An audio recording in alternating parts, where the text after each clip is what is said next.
जय हिंद, नमस्कार। आज का टॉपिक है जियोमॉर्फोलॉजी यानी भू आकृति विज्ञान, जिसको हिंदी में कहते हैं। ज्योग्राफी के में इसके पहले हम लोग दो लेक्चर कवर कर चुके हैं, जिसमें लैटिट्यूड और लॉन्गिट्यूड, ये दो चीज़ें हम पढ़ चुके हैं। इसके अलावा इनके अंदर ही हम लोगों ने टाइम जोन कवर कर लिया था। टाइम जोन, और साथ में हमने जो है सीजन्स के बारे में पढ़ा था कि अर्थ के ऊपर कैसे कैसे सीजन्स होते हैं। ये चीज़ें कवर कर ली हैं। अगर आपको देखना तो पिछले वीडियो में जाकर ये देख लीजिए। और साथ में आप लोगों से एक चीज़ और ये कहना चाहता हूँ कि जब भी आप ये वीडियो देख रहे हो तो एक पेन और पेपर लेकर बैठिए, जिससे कुछ नोट्स आप बना सकें। ठीक है ना? चलिए आज शुरुआत करते हैं। देखते हैं अर्थ का ओरिजिन वो कैसे हुआ था। ओरिजिन ऑफ अर्थ के लिए एक थ्योरी आई थी जिसका नाम है नेबुलर थ्योरी ऑफ लैपलास। तो आप लोग याद कर रखिएगा कि नेबुलर थ्योरी किसने दी थी? लैपलास ने इसको दिया था। इसकी शुरुआत हालांकि इमैनुअल कांट के द्वारा किया गया था, लेकिन इसको फाइनलाइज लैपलास ने किया है। तो लैपलास क्या कहते हैं कि अर्थ का ओरिजिन कैसे हुआ? तो नेबुलर थ्योरी के अकॉर्डिंग जरा देखिए आप यहाँ पे, ये जो आपको दिखाई पड़ रहा है ये फर्स्ट स्टेज है, ये सेकेंड स्टेज, ये थर्ड, ये ऐसे करके अलग अलग स्टेज में पूरा विकास हुआ है सोलर सिस्टम का। तो सबसे पहले ये एक बहुत ही बड़े गैस का एक चेंबर था, एक गुब्बारा था। और इस जो गैस का जो चेंबर था उसमें मेनली आपका हाइड्रोजन और हीलियम, ये दो गैसें मौजूद थी। फिर क्या हुआ कि धीरे धीरे ये एक्सपेंड करता गया, फैलता गया, और इसके कोर में यहाँ पे सन आ गया। और इसके जो डेब्रीज थे, जो गैस थी अलग अलग जो दूसरे जगहों पे छिटक गई दूर दूर, वो भी क्या कर रही थी? चक्कर लगा रही थी। ये जो बीच में जो सन दिखाई पड़ रहा है इसका चक्कर लगा रही थी। कालांतर में धीरे धीरे ये जो गैस थी, जितनी जो क्या थी, हॉट था। ये पूरा जो नेबुला था ये क्या था? बहुत ही गर्म था। और यहाँ पे कौन सी क्रिया चल रही थी? संलयन। ठीक है ना? और अंग्रेजी में इसको क्या कहते हैं? Fusion, fission. ठीक है, फीजन। यानी इसमें क्या होता है कि दो हाइड्रोजन आपस में मिलकर हीलियम बनाते हैं। ठीक है ना? दो हाइड्रोजन आपस में मिलकर हीलियम बनाते हैं। अब ये जैसे जैसे धीरे धीरे ठंडा होते गए तो सॉलिडिफाइड होते गए, और जैसे जैसे ठंडा हो रहे वैसे वैसे कॉन्ट्रैक्ट भी होते गए, यानी सिकुड़ते चले गए और सॉलिडिफाइड हो गए। और कालांतर में ये धीरे धीरे 9 प्लैनेट्स बन गए बड़े बड़े, और साथ में बहुत सारे डेब्रीज आपको यहाँ बीच बीच में दिखाई पड़ेगी, जैसे मेटेरियोइड्स वगैरह होते हैं, धूमकेतु कहा जाता है, वो सारी चीजें पाई जाती हैं। तो बीच में सन और इसके चारों तरफ ये प्लेनेट जो है चक्कर लगा रहे हैं। हालांकि अब जो है प्लेनेट्स की संख्या कितनी रह गई है, जरा हमको बताइए। मौजूदा समय में कितने प्लेनेट हैं सोलर सिस्टम में? ठीक है, चलिए। तो ये किसका नियम है? पूरा लैपलास ने इसको बताया। अब इन्होंने ये चीज और ये कहा कि अर्थ जो है क्या थी? अर्थ एक तो सन की तो चक्कर लगा ही रही थी, ये सन है, ये अर्थ है। अर्थ क्या है कि अपने एक्सिस पे भी ये गोल गोल घूम रही थी। अर्थ भी अपने एक्सिस पे भी क्या कर रही थी? गोल गोल घूम रही थी। अच्छा चलो एक एग्जांपल मैं आपको बताता हूं। अगर एक बाल्टी ले लें, है ना, और इसमें पानी भर दें, और इसमें बहुत सारे, कहीं धूल ला के डाल दिया जाए, पाउडर ला के डाल दिया जाए, और भी कई सारे कण ला कर डाल दिया जाए, मिट्टी के बालू ला कर डाल दिया जाए, कोयला ला कर डाल दिया जाए, और उसको ऐसे गोल गोल गोल गोल गोल गोल ऐसे पानी को घुमा दिया जाए, तो आप ऑब्जर्व करेंगे एक चीज कि इसमें जो भी भारी चीजें होंगी वो यहाँ सेंटर में आ जाएंगी, और जो हल्की चीजें होंगी वो इससे थोड़ा दूर, और हल्की जो होगी वो उससे दूर, जो बिल्कुल हल्की होगी वो बिल्कुल बाल्टी के किनारों पर होगी। वैसे ही जब अर्थ जो है, अर्थ गोल गोल घूम रही थी, तो उस समय भी जो भारी कण थे वो कहाँ जाएंगे? सेंटर में जाएंगे। भारी अर्थ ये घूम रही है गोल गोल, चक्कर लगा रही है ऐसे, तो जो हैवी मेटल होंगे वो इसके यहाँ सेंटर में आ जाएंगे, और जो उससे थोड़े लाइट होंगे वो यहाँ पे आ जाएंगे, उससे जो थोड़े लाइट होंगे वो यहाँ पे आ जाएंगे। तो इसकी वजह से क्या बन रहा है? देखो एक लेयर बन रहा है, ये लेयर, ये ऐसे लेयर, इसके ऊपर कोई एक लेयर बन जाएगा। तो अलग अलग जो है लेयर का फॉर्मेशन हुआ। तो एक चीज याद रखिए, लेयर का फॉर्मेशन क्यों होता हुआ, क्योंकि अर्थ गोल गोल घूम रही थी और इसके गोल घूमने की वजह से जो डेंस मटेरियल थे जिनके घनत्व ज्यादा था वो कहाँ चले गए, सेंटर में, याद होगा। तो ये पूरा का पूरा लेप्लास का कहना था और इसी के माध्यम से हम आगे चलकर समझेंगे अर्थ के पूरे स्ट्रक्चर को, ठीक है। चलिए, अर्थ के स्ट्रक्चर की अगर हम बात करें आगे चलकर, तो हमें इसमें कैसे पता करें कि अर्थ का स्ट्रक्चर कैसा है, क्या क्या चीजें अर्थ में पाई जाती है, इसके जो अलग अलग लेयर बने उसमें क्या क्या है। तो इसके लिए सबसे पहले हम लोग इंटीरियर ऑफ अर्थ के बारे में जानेंगे और उसमें उसके लिए कुछ दो प्रकार के एविडेंसेस देखे जाते हैं, है ना। एक आर्टिफिशियल एविडेंस है जिसके अंतर्गत हम डेंसिटी का अध्ययन करेंगे, टेम्परेचर का अध्ययन करेंगे, प्रेशर का अध्ययन करेंगे। और दूसरा नेचुरल एविडेंसेस है जिसके अंदर जियोमैग्नेटिज्म, वॉल्केनिज्म और सिस्मिक वेव्स जो होती हैं उनके बारे में, सिस्मिक वेव। तो मैंने आपको बताया कि अर्थ का इंटीरियर जानने के लिए क्या किया, दो तरीके के हमारे पास एविडेंसेस मौजूद हैं। पहला आर्टिफिशियल हो गया और दूसरा क्या है, नेचुरल। आर्टिफिशियल क्या होता है कि इसको किसी तरीके से बना करके खुद से निकाला जाता है। तो क्या करते हैं, डेंसिटी का अध्ययन करते हैं अर्थ की, अर्थ के जो टेम्परेचर है उसका अध्ययन करेंगे, प्रेशर का अध्ययन करेंगे। इन सभी का अध्ययन कर कर हम क्या निकाल लेंगे, आर्टिफिशियल तरीके से कुछ अर्थ के इंटरनल स्ट्रक्चर के बारे में, आंतरिक संरचना के बारे में जानने की कोशिश करेंगे। देखिए, ये बहुत ही इविडेंट है और सब ज्यादातर लोग ये मानते हैं कि अर्थ में अगर हम नीचे की तरफ जाएं, कोर की तरफ जाएं, ठीक है ना, अर्थ क्या है, ऐसे गोल है, बोलो भाई, ऐसे गोल है और इस गोला में अगर ये है बीच में कोर है नीचे की तरफ, यहाँ जहां आप लोग बैठे हैं उसके नीचे तरफ जाएं तो डेंसिटी जो होती है वो बढ़ती चली जाती है। नीचे जाए तो नीचे गए, ये अर्थ के सॉरी अर्थ के कोर में गए यहाँ पे, तो डेंसिटी क्या हुई, डेंसिटी बढ़ गई। कोर की तरफ जाते जाते डेंसिटी क्या हो रही है, बढ़ रही है। अब डेंसिटी बढ़ रही है तो एक चीज याद रखिए, जब भी कोई भी चीज की डेंसिटी ज्यादा होती है तो उसका जो प्रेशर जो डालती है वो भी ज्यादा डालती है, तो प्रेशर भी क्या होगा, वो भी बढ़ जाएगा। तो डेंसिटी बढ़ रही है, प्रेशर बढ़ रही है और डेंसिटी और प्रेशर के बढ़ने के साथ साथ टेम्परेचर भी क्या होता है, टेम्परेचर भी वो भी बढ़ जाता है। तो हमें तीन चीजें ये स्टडी करने से हमें पता चली, क्या कि अर्थ की कोर की तरफ जाने पे डेंसिटी बढ़ेगा पहला, ठीक है ना, डेंसिटी क्या होगा, बढ़ गया। दूसरा टेम्परेचर वो भी बढ़ जाएगा और प्रेशर भी क्या हो रहा है, ये भी बढ़ जा रहा है, प्रेशर भी बढ़ जा रहा है। समझ में आया। ये कौन से एविडेंस है, ये आर्टिफिशियल एविडेंस है सारे के सारे। देखिए, आर्टिफिशियल एविडेंस से एक चीज निकाली गई कि जब भी हम अर्थ पे करीब 32 मीटर नीचे की तरफ जाते हैं, जैसे माइंस वगैरह होती है ना, तो माइंस में खुदाई वगैरह होती है तो वहां पे बहुत नीचे नीचे तक खोद देते हैं। तो अगर 32 मीटर अगर हम नीचे जाते हैं तो टेम्परेचर लगभग 1 डिग्री सेल्सियस क्या होता है, ये बढ़ जाता है। अर्थ की जो टोटल जो त्रिज्या है ना, देखिए ये अर्थ है, ये इसको क्या बोलते हैं, त्रिज्या या फिर रेडियस कहा जाता है। तो अर्थ की जो रेडियस है वो 63,699 किलोमीटर है। और इसको अगर एक हम मान ले थोड़ा, तो क्या मान सकते हैं, ये 6400 किलोमीटर के आसपास है ना, ठीक है ना, नियर बाय ले लिया हमने।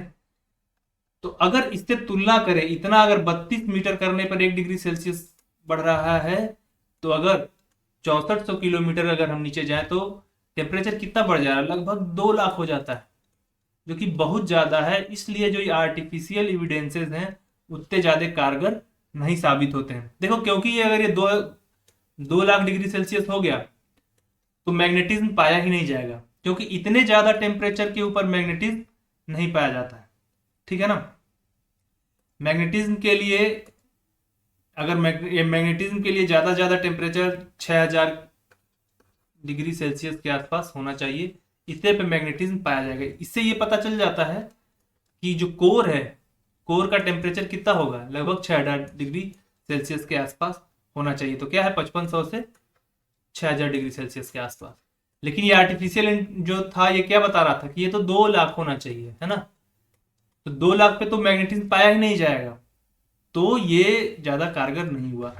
तो इसके बाद हमें नेचुरल एविडेंसेस मिले और नेचुरल एविडेंसेस काफ़ी अच्छे थे, कारगर थे। खास करके जो आपका ये जो सिस्मिक वेव वाला है ये काफ़ी ज़्यादा महत्व रखता है इंटरनल स्ट्रक्चर को जानने के लिए।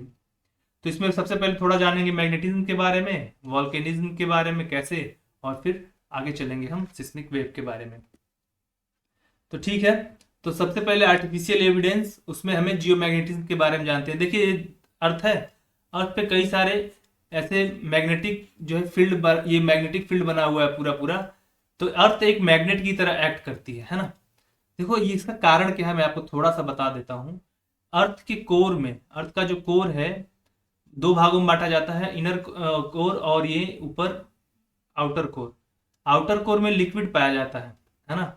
ये आगे चल के आपको पता चल जाएगा कैसे है। और इसमें जो मोल्टन मटेरियल भरा पड़ा है ये घूमता है, और इसकी वजह से ही क्या जनरेट होता है, अर्थ पे मैग्नेटिक फील्ड। तो जियोमैग्नेटिज्म है पहली चीज। तो क्या है अर्थ में, क्या है जियोमैग्नेटिज्म। और मैंने आपको बताया कि वेरी हाई टेम्परेचर पर, देखो एक गुण है मैग्नेटिज्म का कि टेम्परेचर बढ़ता है जब, तो मैग्नेटिज्म, ये जो मैग्नेटिज्म है ये क्या होता है, ये घट जाता है। और टेम्परेचर जब घटता है, टेम्परेचर जब घटेगा तो मैग्नेटिज्म क्या हो जाएगा, मैग्नेटिज्म बढ़ जाएगा। तो अर्थ में मैग्नेटिज्म पाया जा रहा है, और ये देखा गया है कि 6000 डिग्री सेल्सियस के ऊपर जाने पर मैग्नेटिज्म बहुत कम हो जाता है। तो इसका मतलब अर्थ का टेम्परेचर कम होगा। और ये भी माना गया कि अर्थ का जो कोर है वो भी क्या है, सॉलिड है। चलो एक तो एविडेंस ये हो गया। दूसरी हम बात करें तो वॉल्केनिक एविडेंसेस है। तो जब वॉल्केनिक इरप्शन होता है, ये जो अर्थ का सरफेस है मान लीजिए, तो अर्थ के सरफेस से यहाँ से क्रेटर से वॉल्केनो बाहर आता है। और वॉल्केनो जब बाहर आता है यहाँ पर, तो अपने साथ में बहुत सारे मटेरियल भी लेकर आता है ना। तो इन मटेरियल्स का स्टडी करके ये पता किया जाता है कि अर्थ का इंटरनल स्ट्रक्चर वो कैसा होगा। ठीक है, तो ये तो वॉल्केनिक एविडेंसेस हो गए। ठीक है, इनके बारे में थोड़ा सा, वॉल्केनिक्स के बारे में आगे हम चर्चा करेंगे कि मैग्मा क्या होता है, लावा क्या होता है। ठीक है, अभी जो हमें सबसे ज्यादा इंपॉर्टेंट चीजें हैं वो पढ़नी है, वो है सिस्मिक वेव। इसका जो स्टडी है ये ज्यादा ऑथेंटिकेटेड भी है, और इससे हमें बहुत ही अच्छा नॉलेज प्राप्त होता है कि अर्थ के इंटीरियर में क्या है, आंतरिक संरचना कैसी है। ठीक है ना। तो क्या क्या हमें करना है इसमें, सिस्मिक वेव क्या होता है पहले इसके बारे में हम थोड़ा सा जान लेते हैं। तो जब भी भूकंप आता है, अर्थक्वेक आती है, तो अर्थक्वेक जब आती है तो उसमें जैसे मान लीजिए ये अर्थ का सरफेस है, यहाँ पे कहीं नीचे यहाँ से अर्थक्वेक आई, तो यहाँ से दो प्रकार की वेव्स निकलती हैं। एक को कहते हैं बॉडी वेव्स, और दूसरा होता है सरफेस वेव। सरफेस वेव, ठीक है दोस्तों। बॉडी वेव क्या होती है, बॉडी वेव जो ये अर्थ के अंदर ही चलती है ना। ये अर्थ का सरफेस है, इसके अंदर ही चलती है, इसको क्या कहते हैं, बॉडी वेव। और ऐसी वेव जो होती हैं वो दो प्रकार की होती हैं, प्राइमरी और सेकेंडरी। कौन सी, प्राइमरी और सेकेंडरी। प्राइमरी को ऐसे इंडिकेट कर सकते हैं, सेकेंडरी को ऐसे इंडिकेट कर सकते हैं। इतना बात तो आपको समझ में आ गई। और सरफेस वेव जो होती है उसको एल वेव कहते हैं या लॉन्गिट्यूडनल वेव कहते हैं। तो जो भूकंप आप देखते हैं, जो कंपन होती है जिसकी वजह से बिल्डिंग्स वगैरह गिर जाती हैं, वो ये एल वेव है। कौन सी वेव है, सरफेस वेव यानी एल वेव। देखो प्राइमरी और सेकेंडरी वेव हाईली एनर्जेटिक होती हैं, लेकिन ये क्या अर्थ के नीचे चलती हैं, इसकी अंदर अंदर चलती हैं, इसकी वजह से इनका प्रभाव ज्यादा देखने को नहीं मिलता है ह्यूमन लाइफ के ऊपर। ठीक है ना। तो अब क्या किया गया कि ये जो प्राइमरी वेव है और सेकेंडरी वेव है, इनके बिहेवियर का अध्ययन किया गया। इनको क्या किया गया कि अर्थ के अंदर पास किया गया। ये अर्थ हो गई, इसके अंदर यहां से इनको पास किया गया। ठीक है, जब भी भूकंप आता है तो जब ये पास होती हैं तो इनके बिहेवियर का जब अध्ययन किया जाएगा तो हमें पता चल जाएगा कि अर्थ के अंदर कैसा स्ट्रक्चर है। ठीक है ना। तो सबसे पहले कुछ समझते हैं सिस्मिक वेव क्या होती है। कुछ मैकेनिकल वेव्स होती हैं, और मैकेनिकल वेव्स का ये कैरेक्टर होता है कि उनको चलने के लिए एक माध्यम या मीडियम की आवश्यकता होती है। क्या समझ में आया, सिस्मिक वेव के चलने के लिए क्या चाहिए, एक माध्यम की आवश्यकता होती है। इसके अलावा इनका बिहेवियर जो होता है वो माध्यम के चेंज होने के साथ साथ ये चेंज हो जाता है। ठीक है, आप हम लोगों को बताइए, जरा बताइए, इलेक्ट्रोमैग्नेटिक वेव जो होती हैं, इलेक्ट्रोमैग्नेटिक वेव, इनको चलने के लिए मीडियम चाहिए कि नहीं? ठीक है, ये आप मुझे कमेंट बॉक्स में बताइए कि इलेक्ट्रोमैग्नेटिक वेव जो होती हैं उनको चलने के लिए मीडियम की आवश्यकता है या नहीं। चलिए नेक्स्ट बात करते हैं, प्राइमरी वेव और सेकेंडरी वेव के कुछ कैरेक्टर जान लेते हैं। ये लॉन्गिट्यूडनल वेव होती हैं जिनको हिंदी में अनुदैर्ध्य तरंग कहा जाता है, प्राइमरी वेव। सेकेंडरी वेव जो होती है वो ट्रांसवर्स होती है जिसको अनुप्रस्थ कहा जाता है। लॉन्गिट्यूडनल वेव कौन सी होती है, यानी अनुदैर्ध्य, देखो भाई ऐसे ऐसे चलती है, इसको क्या बोलते हैं, लॉन्गिट्यूडनल। और ट्रांसवर्स कैसी होती है, जो ऐसे ऐसे ऐसे ऐसे ऐसे ऐसे ऐसे ऐसे ऐसे चलती है, इसको क्या बोलते हैं, ट्रांसवर्स या अनुप्रस्थ कहा जाता है। एक चीज याद रखिए, डेंसिटी जो हो, जैसे जैसे इस डेंसिटी बढ़ती है, ये डेंसिटी जैसे जैसे बढ़ेगी वैसे वैसे ही प्राइमरी वेव की स्पीड भी बढ़ जाती है।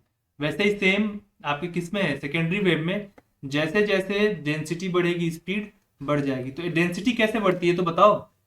देखो अर्थ है, अर्थ के इंटीरियर यानी कि कोर में जब जा रहे थे तो डेंसिटी क्या नीचे की तरफ जाने पर बढ़ रही थी ना, यानी कि इससे ये पता चल जाता है कि जैसे जैसे पी वेव नीचे की तरफ जाएगी इसकी स्पीड बढ़ जाएगी, सेकेंडरी वेव की भी स्पीड बढ़ जाएगी। अब ये किस किस माध्यम में चलते हैं, तो प्राइमरी वेव सॉलिड और लिक्विड यानी ठोस और द्रव दोनों माध्यम में चलता है, जबकि सेकेंडरी वेव किस में चलता है, ये केवल और केवल सॉलिड मीडियम में चलता है। तो ये कुछ डिफरेंस है, आप इसको देख लेना, ठीक है ना। प्राइमरी वेव और सेकेंडरी वेव, इनका कैरेक्टर समझ में आ गया। क्यों, क्या कैरेक्टर था कि जैसे ही डेंसिटी बढ़ेगी स्पीड इनकी बढ़ जाएगी, बहुत तेज चलती हैं, और दोनों ही, और जो प्राइमरी वेव है ये सॉलिड और लिक्विड दोनों में, और जो सेकेंडरी वेव है ये केवल और केवल सॉलिड में चलेगी। देखते हैं, जब इनको प्रोपोगेट किया गया, जब इनको अंदर डाला गया अर्थ पर, देखिए क्या मिला यहाँ पे। तो जैसे ये क्या हुआ, यहाँ पे कोई अर्थ है, यहाँ पे अर्थक्वेक आया, ठीक है, यहाँ पे अर्थक्वेक आया। तो यहाँ पर जो सेकेंडरी वेव है, सबसे पहले सेकेंडरी वेव की बात करें तो जैसे जैसे ये नीचे की तरफ गया, देखो यहाँ पे जैसे जैसे नीचे जा रहा है वैसे वैसे पहले तो इसकी स्पीड बढ़ जाएगी, ठीक है ना। स्पीड बढ़ रही है, इसका मतलब ये पता चलता है कि स्पीड का बढ़ना मतलब कि डेंसिटी नीचे जाने पर बढ़ जा रही है। एक चीज तो ये कंफर्म हो गया, ठीक है। लेकिन जब ये नीचे की तरफ जा रही थी तो यहां पर, यहां बीच में, यहां पे कहीं पे ये थोड़ा सा डिफ्लेक्ट हो गई और इनका स्पीड स्लो हो गया, ठीक है ना। ये गायब जैसी हो गई, दिखाई कम दिखाई पड़ रही थी, सेकेंडरी वेव की बात कर रहे हैं। तो ये कम ये दिखाई पड़ रहे थे, इसका मतलब ये था वेव प्रोपोगेट तो हो रही है ना। देखो सेकेंडरी वेव जो थी ये लिक्विड मीडियम में नहीं चल रही थी, बोलो, है ना। अभी हमने देखा कि सेकेंडरी वेव लिक्विड मीडियम में नहीं चल रही थी, लेकिन इसको पार कर जा रही है। इसका मतलब ये लिक्विड मीडियम तो नहीं है, लेकिन कुछ ऐसा है कि ये बहुत सॉलिड भी नहीं है। तो यहां पे कुछ जैसा था जो कि सेमी सॉलिड जैसा था। कैसा था, सेमी सॉलिड जैसा था, ये याद रखना थोड़ी सी गहराई पर जाने पर। इसके बाद ये चलती रही, ये देखो ये जो वेव होती है ये 90 डिग्री पे यहाँ पे गिर गई है सेकेंडरी वेव, लेकिन यहां पर आने पर, कुछ दूर नीचे आने पर, ये दूरी कितनी है, लगभग 2900 किलोमीटर नीचे जाने पर क्या हो जाता है कि यहां पर वेव जो है वो डिसअपियर, डिफ्लेक्ट हो जाती है, दूसरी तरफ मुड़ जाती है और बीच में यहां पर प्रोपोगेट नहीं हो पाती है ना। यानी इससे ये पता चलता है कि यहां के बाद ये मीडियम क्या हो गया है, ये लिक्विड हो गया है, इसी वजह से ही सेकेंडरी वेव इसको क्रॉस नहीं कर पाई और डिफ्लेक्ट हो गई। और डिफ्लेक्ट किससे होती है, 103 डिग्री का जो है एंगल से, इधर भी 103 डिग्री के एंगल से।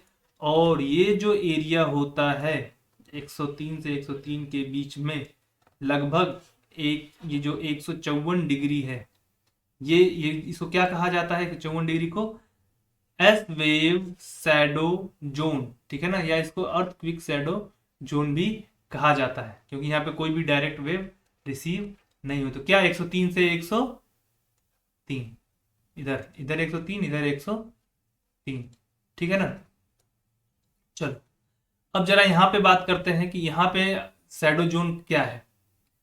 और इसके साथ में ये जो प्राइमरी वेव है वो कैसे यहाँ प्रोपोगेट हो रही है। तो यहाँ से प्राइमरी वेव डाला, ये भी सेम कैरेक्टर प्रदर्शित करेगी, लेकिन यहाँ पे जो लिक्विड मीडियम है यहाँ पे उसको ये क्रॉस कर जाएगी, क्योंकि ये लिक्विड और सॉलिड दोनों में चल रहा है। स्पीड भी नीचे जाने पे क्या होगी, स्पीड क्या होगी बताओ भाई, इसमें भी स्पीड बढ़ रही थी और इसमें भी स्पीड क्या होगी, बढ़ती जाएगी।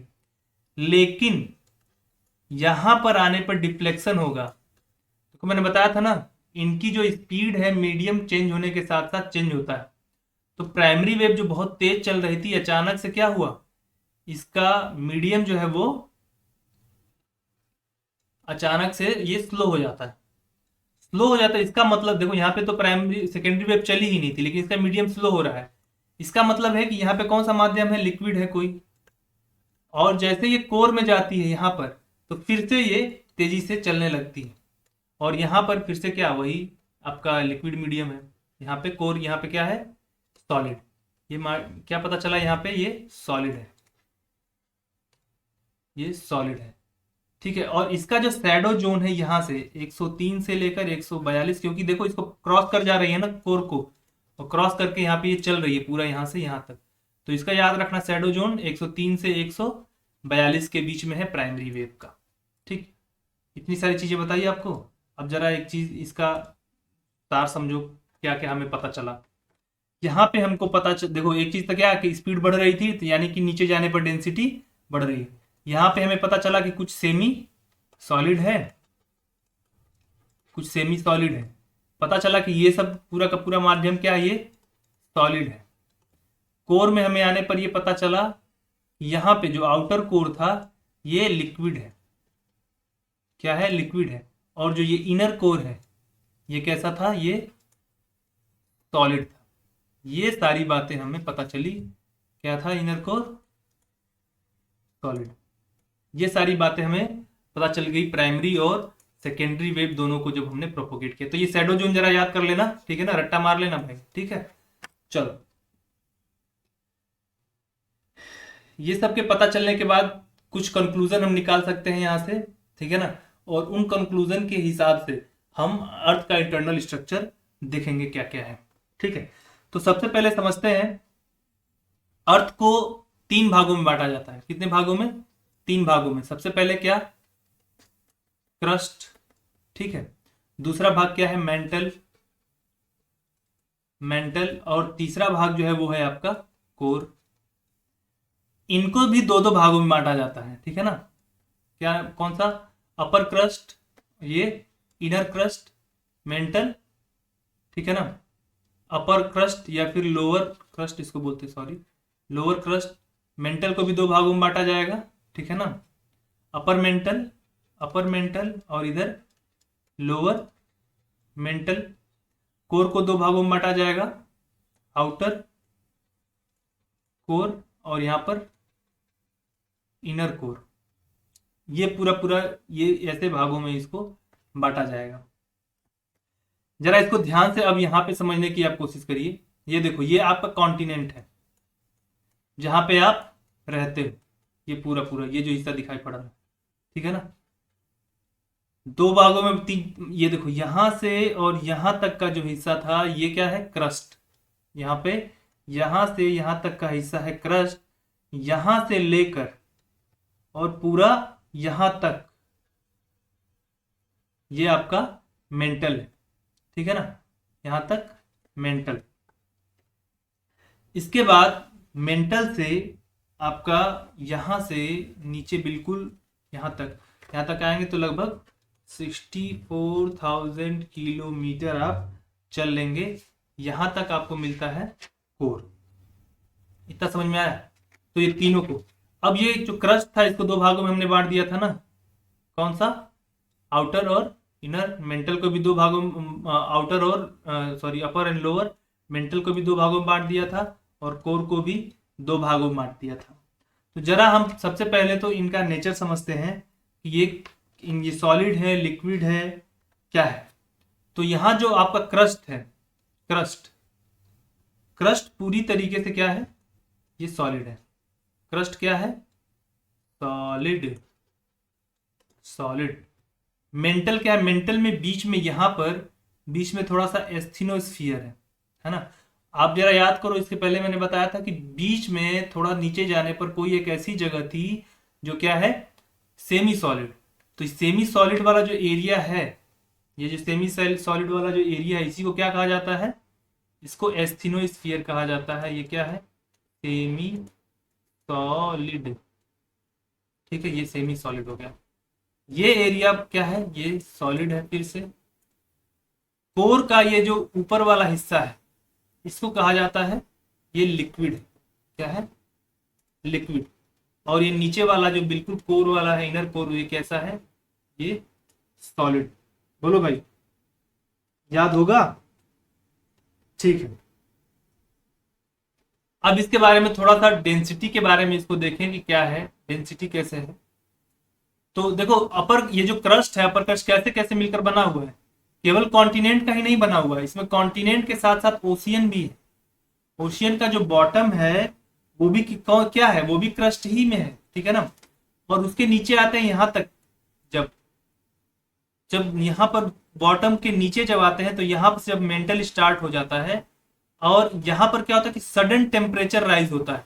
क्या होता है, सडन टेम्परेचर राइज होता है। कहां पर, जहां पे मेंटल और क्रस्ट दोनों आपस में मिलते हैं।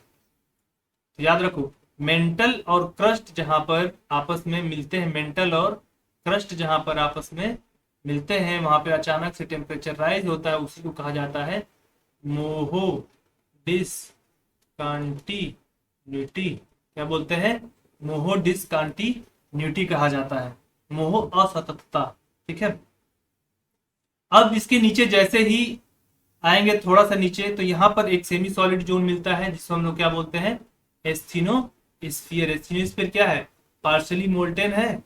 ठीक है ना, ना तो ये फ्लूइड है, पूरा फ्लूइड है, और ना ही ये पूरा सॉलिड है। इसको प्लास्टिक जोन भी कहा जाता है। एस्थेनोस्फीयर को क्या बोलते हैं, प्लास्टिक जोन भी कहा जाता है। अब जरा हम लोग देखते हैं इसमें इसका डेंसिटी के बारे में चर्चा करते हैं कि डेंसिटी कहां पर कितनी होती है। तो ये जो ऊपर है कॉन्टिनेंट, इसकी डेंसिटी होती है 2.7। ओशियन जो बॉटम होता है, ओशियन बॉटम, उसकी डेंसिटी हो जाती है लगभग 2.9। एस्थेनोस्फीयर की ये जो अपर मेंटल है, ये वाला एरिया, इसकी जो है 3। एस्थेनोस्फीयर की लगभग 3.3 के आसपास पूरा अपर मेंटल, और ये पूरा मिला के यहाँ तक 3.3। यहाँ पर जो लोअर मेंटल है उसका जो है 5.5। उसके बाद कोर की है आपकी 11.6, और जो इनर कोर होता है बिल्कुल नीचे, वो है 13.6। ये क्या बताया मैंने आपको, डेंसिटी। ये क्या बताया मैंने आपको, डेंसिटी। ठीक है। चलिए, इसके बाद आगे हम बात करते हैं कि इसमें क्या क्या तत्व पाए जाते हैं। तो जो आपका क्रस्ट है, ये सियाल और सीमा से बना है। तो जो अपर क्रस्ट है, ये वाला अपर क्रस्ट, ये किससे बना है, सियाल से। और ये लोअर क्रस्ट है, ये किससे बना है, सीमा से। सियाल का मतलब होता है सिलिका। सी का मतलब क्या हो गया, सिलिका। और अल का, एल का मतलब हो गया एल्यूमिनियम। ठीक है ना, तो ये क्या हो गया, सियाल। और वैसे ही सीमा का मतलब हो गया सी से सिलिका। ठीक है ना। और एम ए का मतलब हो गया मैग्नीशियम। याद हो जाएगा, मैग्नीशियम। तो सियाल और सीमा का क्या बना हुआ है, ये क्रस्ट। आउटर जो बिल्कुल ऊपर है अपर क्रस्ट, ये किसका बना हुआ है, सियाल का। और जो लोअर है नीचे वाला, वो किसका बना है, सीमा का। इसके बाद मेंटल जो बना, ये तो क्या है, सेमी सॉलिड है, जो कि अलग अलग चीजों से, अलग अलग मेटल से मिलकर बना हुआ है। इसके नीचे जो आपका पूरा का पूरा मेंटल है, ये बहुत सारे जो मेटल है उन, ये इसमें भी क्या पाया जाता है, सिलिका यहाँ भी पाया जाता है। और सिलिका के साथ साथ यहाँ पर मैंगनीज, जिंक, ठीक है ना, आपका कॉपर, आयरन, इस तरीके के बहुत सारे यहाँ पर मेटल पाए जाते हैं ज्यादातर। तो इसलिए इसको क्या कहा जाता है, मेटल ऑफ डिफरेंट सिलिकेट्स। अलग अलग जो है मेटल्स के क्या पाया जाता है, सिलिकेट्स पाए जाते हैं। ठीक है। और जब हम यहाँ आ जाते हैं बिल्कुल आउटर कोर में, तो यहाँ पर निकिल प्लस आयरन पाया जाता है, और कोर में भी निकल पाया जाता है लेकिन कम मात्रा में पाया जाता है, और आयरन यहाँ पे बहुत ज्यादा मात्रा में। तो कोर किससे बना हुआ है मिलकर? निफे से। तो जरा देख लो, क्रस्ट किससे मिलकर, क्रस्ट जो आउटर क्रस्ट किससे मिलकर बना है? सियाल, है ना। इनर क्रस्ट किससे मिलकर बना हुआ है? फिर से देखो, आउट जो अपर क्रस्ट है वो सियाल, लोअर क्रस्ट किससे बना है? सीमा, और कोर किससे बना है? वो निफे, यानी निकल और आयरन से। इतना याद हो जाएगा? ठीक है, अभी आपसे फिर से पूछूंगा और इसको एक बार फिर से दिया जाए। काफी कंफ्यूजन हो गया होगा आपको, बहुत सारी चीजें मैंने आपको इतने में ही बता दी। डिस्टेंस के बारे में बात करें तो जो क्रस्ट जो है ऊपर बिल्कुल आउटर वाला है, ये जो है करीब जो है 3 से 5 किलोमीटर 7 किलोमीटर के आसपास पूरा अगर क्रस्ट को मान लिया जाए तो ये 3 से लेकर आपका लगभग 35 किलोमीटर तक है, ठीक है ना।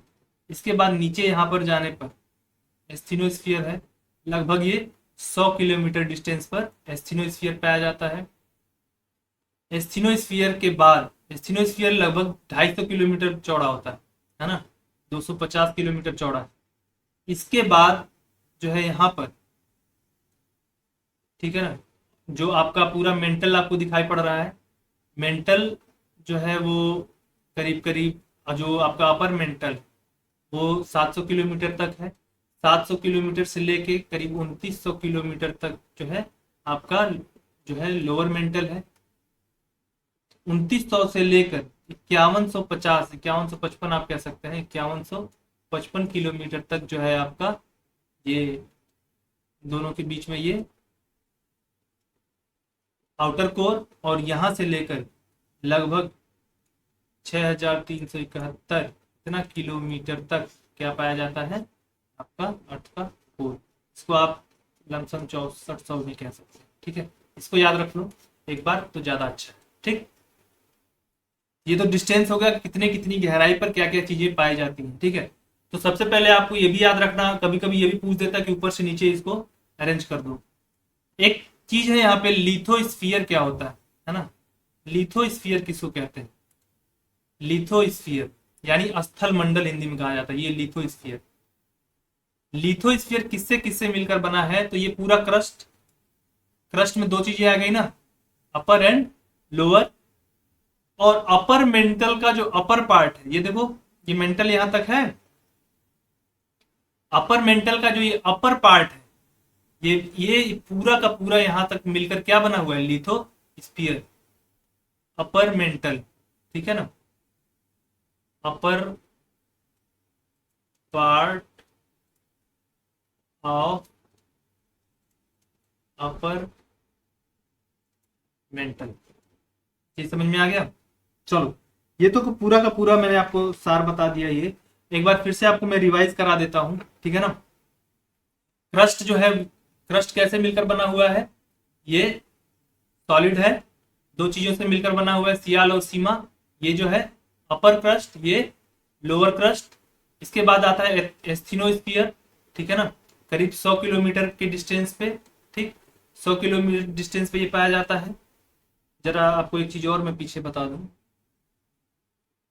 यहां देखो, ये मैंने बताया कि यहाँ मोहो डिस्कंटिन्यूटी है ना, करीब 100 किलोमीटर के आसपास। इसके बाद यहाँ पर जहां खत्म होता है लोअर मेंटल, इसको गुटेनबर्ग डिस्कंटिन्यूटी कहा जाता है। गुटेनबर्ग डिस्कंटिन्यूटी कहा जाता है, ये याद कर लेना, ठीक। तो ये हो गया एस्थेनोस्फीयर, जो कि सेमी मोल्टेन है, या फिर इसको कहा जाता है ये सेमी सॉलिड है, या फिर इसको कहा जाता है प्लास्टिक जोन है। इसके बाहर जो मेंटल जितना भी पाया जाता है वो हमने बताया, जो पूरा का पूरा मेंटल ये सॉलिड है, आउटर कोर लिक्विड है, इनर कोर सॉलिड, ठीक है। ये आप इतना याद रखो, काम हो जाएगा। बाकी डेंसिटी मैंने जो जो बताया आपको कि कहाँ कहाँ पर क्या क्या डेंसिटी है, ठीक है ना, एक बार फिर से देख लो अगर देखना हो तो। यहाँ पे डेंसिटी 2.7, यहाँ पे डेंसिटी 2.9, यहाँ पे 3.3 से लेकर 3.3, यहाँ पर आपका 5.5, यहाँ पर हो गया 11.6, यहाँ पर हो गया 13.6, 6। ये आपका डेंसिटी हो गया। मटेरियल हमने देख लिया, डेंसिटी देख लिया, इसका नेचर कहाँ पे सॉलिड है कहाँ पे लिक्विड है, ये सारी चीजें हमने देख लिया। तो ये अर्थ का पूरा इंटरनल स्ट्रक्चर आपने देख लिया, ठीक है ना, याद हो जाएगा। चलिए, अर्थ पे बहुत सारे एलिमेंट पाए जाते हैं ना, तो अर्थ पे जो एलिमेंट पाए जाते हैं उनसे क्वेश्चन पूछा जाता है कि बताइए अर्थ के ऊपर सबसे ज्यादा कौन सा एलिमेंट पाया जाता है, अर्थ क्रस्ट पे कौन सा एलिमेंट पाया जाता है। तो ये दो शब्दों को आप बड़े ध्यान से याद रखिएगा। एक तो ये कि पूरे अर्थ पे पूछा जा सकता है कि पूरे अर्थ पे एलिमेंट्स को जो है अरेंज करो, तो ये है अरेंजमेंट, यानी ये सबसे ज्यादा, ये उससे कम, ये उससे कम। और अर्थ क्रस्ट की जो बात किया जाए बिल्कुल ऊपर वाले हिस्से की, तो उसमें क्रम ये है। तो दोनों जब भी आप क्वेश्चन लगाओ तो ये दो चीजों का ध्यान आपको बहुत ज्यादा रखना है कि पूरे अर्थ पे पूछा है कि केवल अर्थ क्रस्ट के लिए पूछा है। तो पूरे अर्थ पे सबसे ज्यादा क्या है, आयरन, कि पूरे कोर में क्या भरा पड़ा है, आयरन।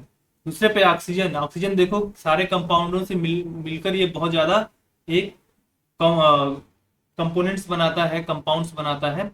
इसके बाद सिलिका है, इसके बाद मैग्नीशियम, सल्फर, निकिल, कैल्शियम और एल्यूमिनियम। सबसे ज्यादा क्या पाया जाता है, आयरन।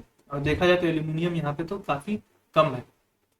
लेकिन वहीं पर चीजें बदल जाएंगी अगर बात वो क्रस्ट की करेगा। तो क्रस्ट पे सबसे ज्यादा क्या है, ऑक्सीजन है। इसके बाद क्या है, सिलिका। तो एक क्वेश्चन और भी पूछा जाता है कि बताओ अर्थ में पाया जाने वाला सबसे ज्यादा मेटल कौन सा, तो आयरन। अर्थ पे पाया जाने वाला सबसे ज्यादा मेटल कौन सा है, आयरन है, याद रख लेना, ठीक है ना।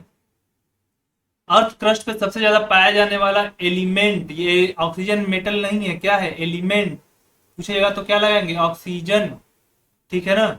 ठीक है, दूसरे नंबर पे क्या है, ये सिलिकॉन, ठीक है। तीसरे नंबर पे क्या है, एल्यूमिनियम। अगर ये पूछे कि अर्थ के क्रस्ट पे सबसे ज्यादा पाया जाने वाला मेटल क्या है, तो क्या हो जाएगा, एल्यूमिनियम, क्योंकि ये दोनों मेटल नहीं, यानी ये दोनों धातुएं नहीं है, इसलिए धातु कौन सी है, एल्यूमिनियम। तो क्रस्ट पे सबसे ज्यादा पाया जाने वाली धातु कौन सी, एल्यूमिनियम। लेकिन क्रस्ट पे सबसे ज्यादा पाया जाने वाला एलिमेंट कौन सा, ऑक्सीजन। और उसके बाद फिर चौथे नंबर पर आयरन, फिर कैल्शियम। तो ये क्रम आप जरूर याद कर लेना, एग्जाम में बहुत पूछा जाता है, ठीक है। तो दोस्तों जुड़े रहिए, आगे हम लोग और जियोमॉर्फोलॉजी के बारे में और चर्चा करेंगे। तो अगर पसंद आ रहा हो तो शेयर कर दीजिए, अपने दोस्तों को भी बता दीजिए कि हाँ ज्योग्राफी का पूरा कोर्स स्टार्ट हुआ है, 2 महीने के अंदर ये पूरा का पूरा कोर्स मैं कंप्लीट कर